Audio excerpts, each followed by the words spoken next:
السلام عليكم وحلقة جديدة معنا في القناة. دلوقتي نادي الزمالك بينافس فقط على بطولتين، الدوري وأفريقيا، الدوري آسف وكأس مصر. تمام.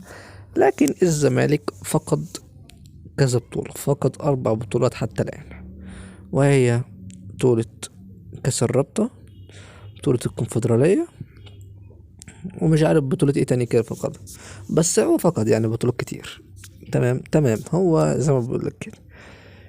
يقوم مين بقى السبب في الزمالك فقد الكلام ده كله؟ هو كابتن بيسيرو لما فقد الكونفدرالية فقد قدام السوبر الأفريقي. تمام، يعني لما فقد بطولة السوبر الأفريقي هو فقد الكونفدرالية، فقد السوبر الأفريقي.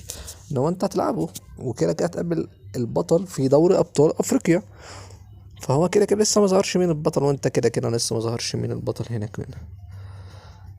فزي ما احنا قلنا فقد البطولة هنا. طيب، يوم نادي الزمالك مش يمشي الراجل بقى وبتاع، لا يوم سايبه زي ما هو. طب يا جماعه ما نجيب كروش ده يا جماعه، والله كنز كنز كنز، هيطلع لك لعيبه جامده جدا. هيعمل تجربه فيريرا في الزمالك تاني، تجربه فيريرا ان كان مطلع حسام عبد المجيد، تجربه فيريرا اللي كان مطلع لعيبه كتيره جدا جدا جدا في نادي الزمالك. اسف، في منتخب مصر، زي اللي خلانا نشوف امام عاشور، زي اللي خلانا نشوف محمد عبد المنعم، زي اللي خلانا نشوف منى الدلاشين، زي اللي خلانا نشوف واحد زي عمر مرموش. هو اللي خلانا نشوف اللعيبه دي كلها. محدش كان شايف اللعبه دي غير كروش. يعني كان يعني اكبر مثال ان هو خلى جاباسكي حارس مصر الاول وقتها. خير مثال برضك ان خلى امام عاشور يقف على ساديو ماني. خير مثال برضو اللي خلى احمد فتوح راكب اشرف حكيمي.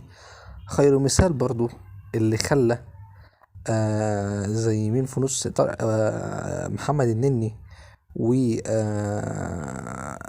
حمدي فتحي وعمرو السولية يبقى ماسكين نص الملعب على لعيبة المغرب وكمان لعيبة السنغال في مباراة كأس العالم. هو ما اداش كأس العالم، بس كان لو هو اللعيبة هتخدمه في كأس في الضربات الجزاء كانت خلاص، كانت هتوديك كأس عالم. ويعني مش كميته هو بصراحة، وان هو السبب يعني. لكن الزمالك حاليا زي ما بنقول لو جاب كروش هينافس بأمانة وجامد كويس كمان جدا على البطولات اللي احنا بنتكلم عليها دي. نادي الزمالك بقى بيعمل النهارده بعد ما خرج من كأس الرابطة، فهو نادي الزمالك بيحاول التعاقد مع كروش او جوزيه، ما اعرفش اسمه ايه، اللي هو من يامر ده مش عارف اسمه ايه. فهو ده الزمالك بيحاول يتعاقد معاه. وكمان في لاعب كمان قوي جدا جدا جدا الزمالك بيحاول يتعاقد معاه في نص الملعب، وهو لاعب النادي الاهلي كريم نيدفيد.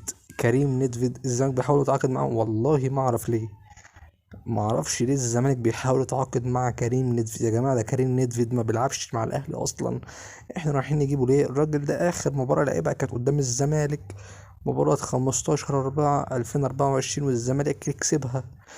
يا جماعة اللي خلى واحد زي أحمد حمدي ياخد الكورة ويجري بيها قدام كريم نيدفيد، اللي خلى ترافيس موتيابا يبقى كده في كريم نيدفيد. يا جماعة بيفكروا في حاجات غريبة في نادي الزمالك، ونيجي ننتقد يقول لك لا يا عم انت لازم تدعم وتدعم وتدعم. طب انا هدعم ايه؟ ولا هدعم ايه؟ النادي واقع، مفيش اداره. عملوا اجتماع مع مرتضى منصور، الناس دي كلها مرتضى منصور رفض، وفي اجتماع تاني هيعمله بدون اللجنه اللي ماسكه نادي الزمالك. واحد ماسك توكيل ابل مش عارف يجيب فلوس، واحد رئيس مجلس إدارة بنك مصر مش عارف يجيب فلوس، واحد رئيس مجلس إدارة أو هو اللي ماسك إدارة شركة إيديتا بتاعت مولتو مش عارف يجيب فلوس. يا جماعة الناس دي فلوس هتروح فين؟ الناس دي طب هي بتاخد فلوس وبتحطها في المولتو؟ طب هي بتاخد فلوس وبتحطها للعملاء؟ هي بتاخد فلوس وبتركب كاميرتين في الابل ولا ايه؟ انا مش فاهم. فانت قول لي ايه رايك في الصفقه لو تمت، ولو كروش مسك الزمالك هل هيفيده ام لا؟ السلام عليكم.